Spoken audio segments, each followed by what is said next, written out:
Let's wrap this series up. Child custody isn't rocket science. Let's get into it. Hey, what's up, everybody? Welcome back to another episode of Flawless Fatherhood. I'm your host, Mr. 5050. Hey, man, I'm glad to see you guys. Thanks for checking out the video. I appreciate you. If you get any type of value, any type of substance out of this video, please feel free to press the like button, comment, and share the video. Listen, that's the only way this information is going to be able to get out there to the masses. It's for you to not only share the content, but also tell other people the things that you actually learn from this channel. You know, share the wealth, share the information. This information is wealth. For those that don't know me, I'm Mr. 5050. Like I said before, I am a father of 3 sons. My oldest 2 sons were by way of a marriage in 1996 to my high school sweetheart at the time. We got married when we were 19 years old. We were divorced in 2006 when we were both 29 years old. Look, hey, things happen, right? It sucked. One of the worst times of my life, but really one of the best times in my life when I actually go back and look at it and seeing how I've grown from that, all right? So if it wasn't for the things I went through, not only from that, but in my childhood, to be able to put me in position to be able to help fathers maintain possession of their kids and be able to help them navigate, to help them get their kids back. But you have to be strategic if you want to do that. Listen, guys, these little make-believe laws that they're putting out here and supplementing, that's not going to help you. You actually have to put in work. You have to change the narrative. Change the situation to where the courts have to look at it and be like, damn it, he did the work. All right? Look, I was able to secure my oldest 2 sons from a marriage and divorce, and I was the primary residential parent upon my divorce in 2006.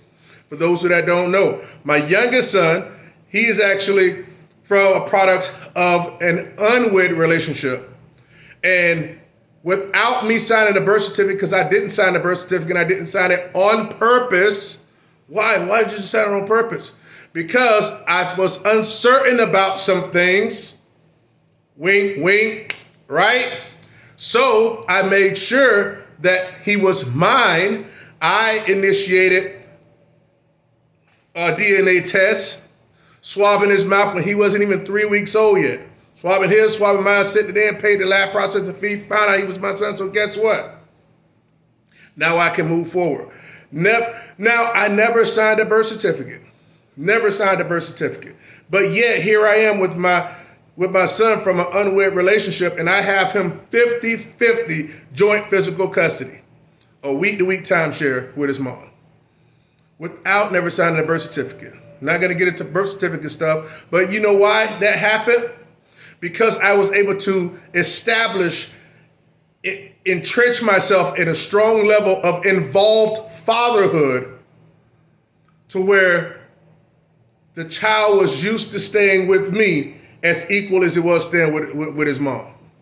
That's right. That's another story for another time, okay? The people here on my channel actually know that, but I want to keep this video tight and precise as possible. Listen, I want you guys to be able to have the same results I had. And it's not too late for you guys that are actually being alienated, or wouldn't necessarily alienated, but have a 4 to 6 overnights a month with your child. It is not over. If you want more time, you just have to create an actual environment to where that's the case, so that you can present that to the courts, to the system. And trust me, if you stay clear, if you do what you're supposed to do here, you'll be fine. And you'll have a high level of fatherhood that you will not be denied, in my personal opinion. Look, this is my route. At the end of the day, I'm not an attorney, I'm not a lawyer. This isn't legal advice, but what it is what I would do if I was in a situation where I only had my son or daughter 4 to 6 nights over a course of a month, and I wanted more time. Okay, that's what I would do. Mind you, I'm the same person the same father that has been successful from a marriage and divorce, and be able to get his kids the majority of the time where their mother had visitation, and have, through an unwed relationship, was able to solidify and submit myself to having a week-to-week joint physical custody of my third and youngest son from an unwed relationship. I've went on both ends of the spectrum. I don't know no other man, much another father's rights advocate that can say he's won on a marriage and divorce and in an unaware situation. Not me necessarily winning, but me actually winning for my children. Okay? All right, let's get into it. I just wanted to give I had to give him a little body of work real quick, right? So you guys can know, hey, this guy must know what he's talking about. Let's talk about step one. We talked about step one before, right? The step one, this is just a recap, and we're just gonna tie it up. Step one was recover more overnights. When I say recover more overnights, that just basically you find an environment to where, and look, I'm gonna post these videos in the bottom in the comments and in the description. Well, in the description, so you can go back and look at them. Part 1, part 2, and this is part 3. So create a situation where, hey, look, you want to recover more overnights, where you start finessing the mom to be like, hey, listen, hey, I got some tickets for the kids to go to the movies at such and such time on, her particular night on Friday night. Look, man, that's the easiest night to recover, if you ask me, is if you got them every other weekend, let's say Friday night to Sunday or something like that, and then you buy some tickets, or say you bought some tickets, and you tell her like on Wednesday, hey, I got some tickets to such and such up, and take the kids, to the movie, to the 7 o'clock movie, this nephew, and trust me, you're freeing up her Friday. So trust me, she don't have to cook, she don't have to buy food. You say you'll do that, and I'm gonna bring them back too late, they go ahead and stay at the house or whatever, I bring them back in the morning, whatever the case may be. You start doing strategic ways like that. I don't care what it is. It can be movies. It can be going out. It can be whatever it be. You know your ex's situation better than me. So actually start recovering those overnights. Now, when you recover those overnights, you make sure that you annotate it. I say annotate, I don't just mean write down. I mean take pictures. I mean post it on Facebook, social media, so you can screenshot it. It can show the date and everything. You can take a picture of them in bed when they're asleep. You be like, look at them, they knocked out. And she could say things like, oh my God, they must have had a good time. You wore them out. Like, yeah, I have them to you in the morning. Appreciate you letting me get them on your night. Or whatever. You really have to be stoic about this thing. You have to be, you just have to be, what they call that, tunnel vision to what you want to do to be able to recover overnights for at least 6 months. Because you want to create an environment to where the children are used to being with you. Not just 4 to 6 overnights a month, but anywhere close to 12, 14 nights a month now you want to gradually work up to that, right? Because you're just not going to give them to you an additional 8 days, 6 to 8 days a month. You got to slowly work your way up to it.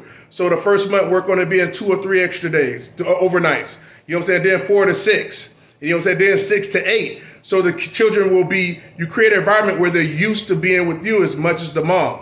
That's what you have to do. Look, that's what happened to me. You're talking through my youngest son through the unaware situation. Listen, the main difference was, 2 differences really, that really got it. The children my youngest son was with me.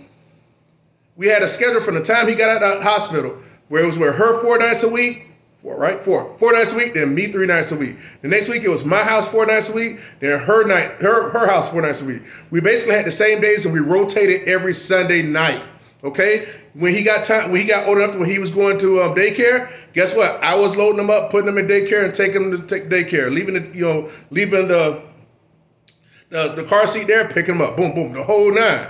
Taking on the doctor appointments, doing all these things. Guys, you got to be active, hyperactive, just as much as the mom, So when it got time to say, hey, I'm take you to court when I went to go legitimize my rights and get my rights, rights as a father, guess what? The first thing the situation looks like, well, what's the child used to? That's why a lot of the fathers lose, because the child is used to staying with the mom overnight. I know countless dudes I work with and everything else.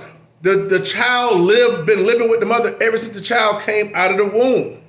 You have to create an environment where the child lives with you equal, just as or closest equal as possible to the mom. That's very important.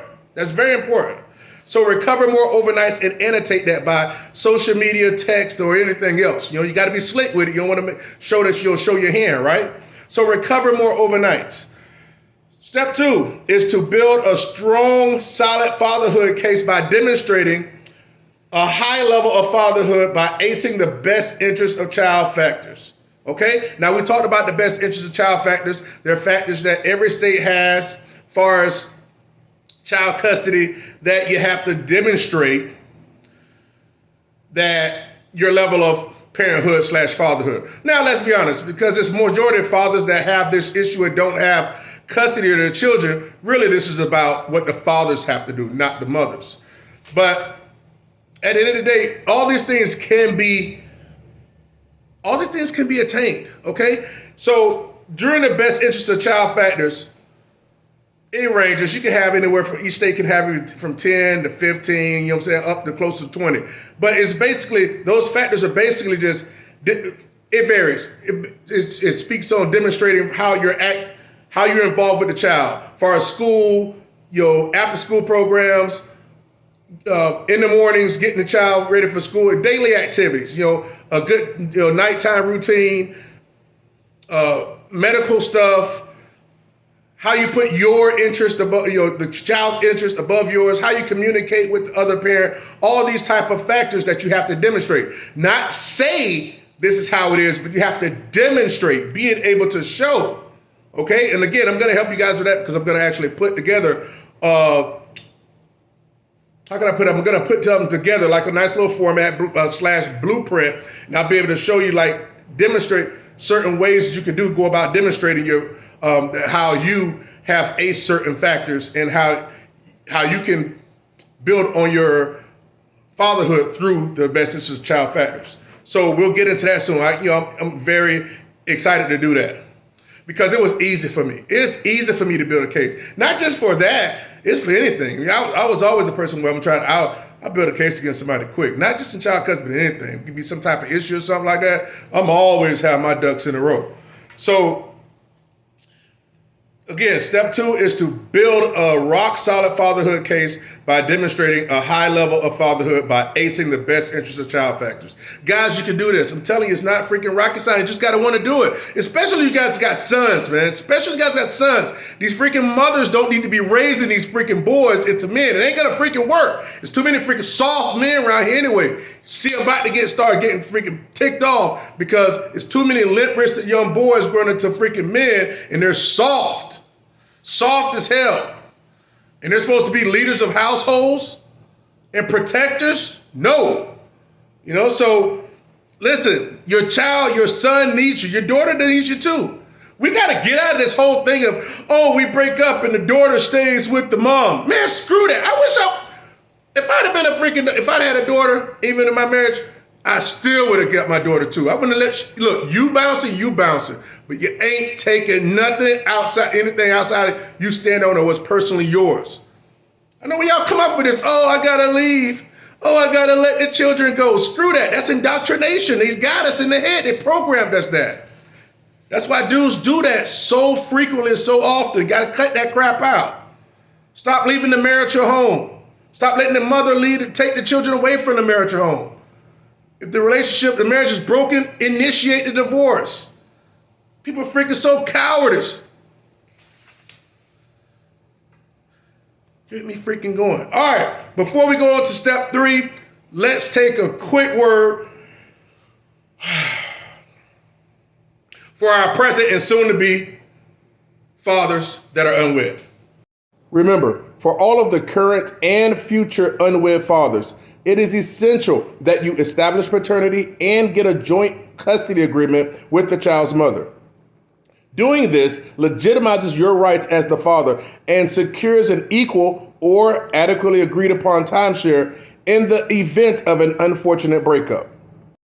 Doing this will also serve as an insurance policy, basically, as it pertains to your child's custody timeshare. This will greatly minimize the possibility of parental alienation, child manipulation, or both. In closing, establishing paternity and getting a joint custody agreement ensures that the child has both parents in their lives. And to be perfectly honest, ladies and gentlemen, that is the answer to the majority of the world's issues.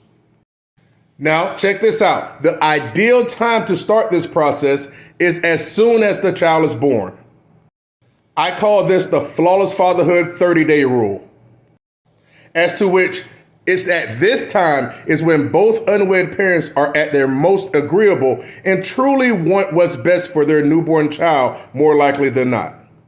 The system is not going to teach us this, gentlemen, but that's what I'm here for. I hope it makes sense to you. It does to me. All right, I hope that made sense to you guys. Listen, I'm gonna be honest with you. That's the whole enchilada right there. That's the whole enchilada. That is how we defeat this single mother narrative in this fatherless society. It's just two things. It's just two things. If unwed fathers, as soon as the child is born, they establish paternity and get a joint custody agreement with the mom through the courts, to where once they have an agreement to where they have equal time share and they have equal parenting and everything, once that's stamped, so you got to handle it. Once that's stamped, now both parents, although they are not married, are custodial parents. Both parents are on the same level. But in order for the father to be on the same level as the mother, unwed, he must legitimize his rights by establishing paternity and getting a joint custody agreement with the mom.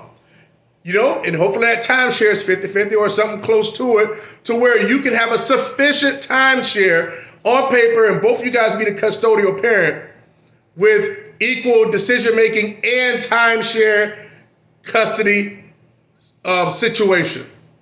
That's how you beat it. We have to treat having children like a freaking business. Everybody else treats it like a business. The government treats it like a business, but damn sure. As men, we don't treat it like a business. But guess what? Nobody teaches us that. Nobody teaches us that. They're like, oh, let's just sign a stupid birth certificate and I'm the daddy. The birth certificate does not offer you any time-sharing rights or custody rights whatsoever. It only puts you on the hook financially for support of the child, financial support for the child. Not child support per se, but it leads to child support because that's the tool they use in order to get it. I'm trying to tell you, man, the system don't give a crap about us. And going to these lawmakers like, oh, please change the law. If they do act like they're changing something anyway, you still got to handle your business. Change the environment. So, step 3, seek counsel and open a case to increase physical timeshare regarding custody. Okay? Seek counsel and open a case to increase physical timeshare regarding custody. Seek counsel and open a case to increase physical timeshare regarding custody. Okay? Now listen, simple. You can seek counsel. I'll be honest with you, I feel more comfortable seeking counsel. I got a little bit of bread, you know what I'm saying, or whatever, so I can, hey, look, this is what I want. Go to an attorney, we'll get into that later too. For certain things, once you do recover overnight, and then you've solidified the best interest of child factors, now, and after you, say, hey, listen, all this is by text, hey, listen, how come, why don't we just do a 50-50, do a week-to-week timeshare and stuff like that, so we don't bounce the kids around a lot. You know what I'm saying? Like that. So, and then see what she says. If she denies you, then you open up a case. I'm gonna be honest with you, you should open up a case either way because you want it to be legit. You know what I'm saying? And you don't want no feelings to change later. Okay, so scratch the last part. You should be able to do it in. Once you've done it for, I don't care, it could be 4, 5, 6 months, whatever you do, the longer the better to me. So that's why I say at least 6 months. Then some people don't want to seek counsel. I feel comfortable more seeking counsel because I'll tell my attorney what I want done. I bring my case, all of my freaking ducks in a row, and be able to here, you know what I'm saying, whatever, this is what I want, here's all my evidence. Here's my fatherly faculties right here. Yeah, that's right. Now just slamming on the desk basically, right? So you gotta see. That's one part. Seek counsel and open a case to increase physical timeshare regarding custody. Now, what if you don't want to seek counsel? Let me explain something to you guys. Don't feel like you have to. You don't have to get counsel. You can just open up a case, have your demonstrated abilities as far as fatherhood right there with you. Have your strong case with you, text messages, so all this type of stuff, pictures and everything else. You have all that information with you, and then you go into court. Now, don't get afraid to court. Come on, tell you, over 90% of custody cases do not even make it to see a judge. They get settled, they get settled before they even have to go to a judge, okay? So don't get afraid, be like, oh my God, the judge is gonna beat me up and stuff like that. No, I'm telling you something. Even with the strongest of baby mamas that are manipulative and don't want to give up their control with the child, after so long of a fight, they really want to give up majority of the time, Of course they're gonna run over if you're laying down. But if you stand up and you start offering some resistance and some pushback, who the hell wants to go up against pushback, right? But of course you have to be savvy about it. You can't be getting put on your restraining orders, and you have to work that thing like you Matlock or something. Remember that old show Matlock? My mom used to watch that like crazy, man. My God. But let me tell you something. You can do this without just by yourself. But and if you want to do it by yourself, pro se or whatnot, if you want to do it by yourself, there's nothing wrong with that. Okay? Nothing wrong with that at all. Because again, you can do it by yourself. And if you did want to do it by yourself, it's got this gentleman here. His name is James. He has he's a father's rights advocate, and he has this YouTube father's rights and resources. #HowIGotCustody. Look, I'm gonna tell you right now, I never spoken to the guy before. I will soon. But when I got into this space, and I was like, hey, I want to, try to get me a platform to try to share my wisdom with people to be able to help them change their situation, to keep their kids and not, to be able to help them recover their kids. He's more so of the paperwork type, or whatever. He knows the laws. He can give you situations where you go in and you can present these things and say, hey, look, this is why my son needs me. This is why my daughter needs me. This, that, and the other, and be able to push the paper. That's not my way. My way is the other way around. My way is to change the environment and being able to be like, well, look, this is what the child is used to right here.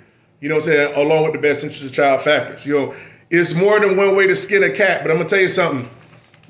This guy's good. He knows his stuff. And if you're the type of person where you want to be able to, have documents up and be able to go in there and speak your case based off of laws and other things that's happened in custody cases, that's the way to go. Look, I recommend this dude. He legit, he passionate. He got it, I'm going to link up with him soon, but listen, I just want to let you know, I've never spoke to him before, but I vouch for him all day long. So you can go to him. He has things where you can actually go and you can, consultations and stuff like that. Look, if you're serious about this, you have to be serious. Don't go. I ain't gonna say don't go. You want to throw all this money at an attorney and stuff like that, and they ain't gonna do nothing for you like that. They're not gonna fight for you the way you want to fight for you. You know what I'm saying? And if you ain't got your ducks in a row, so you got to change the environment. You got to fight a certain type of way. How is what you've been doing? Has that been working? Sitting around waiting on stuff to happen? Look, fight for your child. Fight for your child.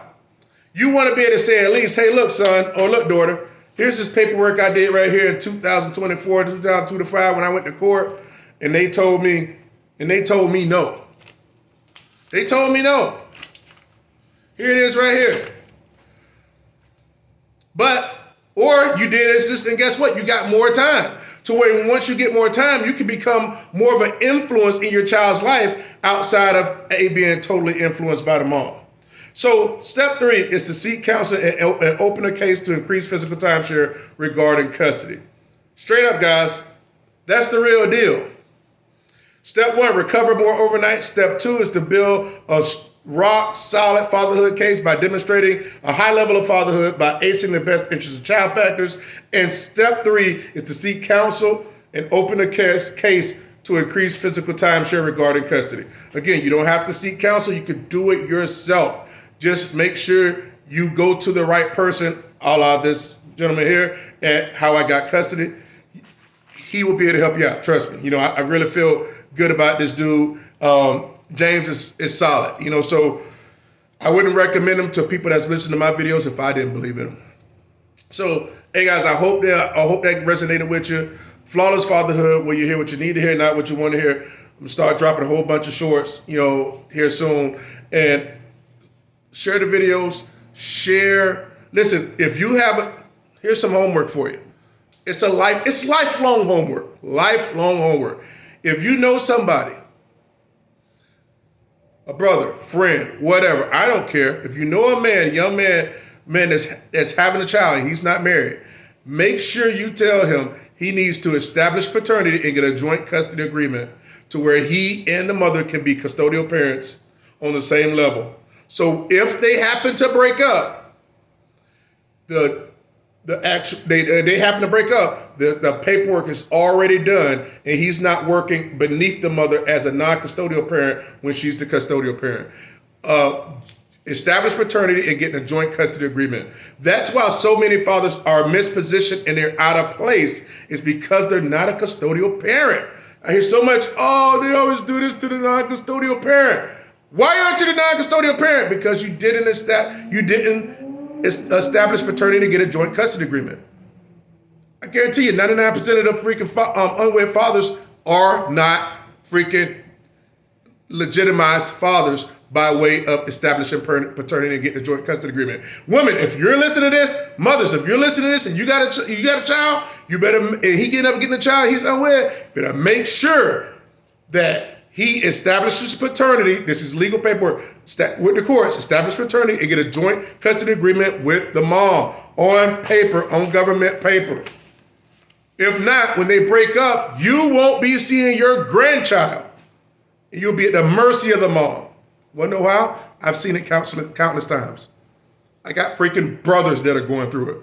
And no matter what I've shown them as the blueprint, as the oldest brother, they're still too soft and running behind the freaking woman, the baby mama, and refuse to establish their rights. Then she could get up and get them and haul ass and go where she want to go. Y'all deserve better than that. Flawless Fatherhood, where you hear what you need to hear, not what you want to hear. Please press like on the video. Let me know you appreciate it. Let me know what you thought about the video. See you on the next. Make sure when you see my shorts, hey, share those suckers too and press like. See you guys on the next video.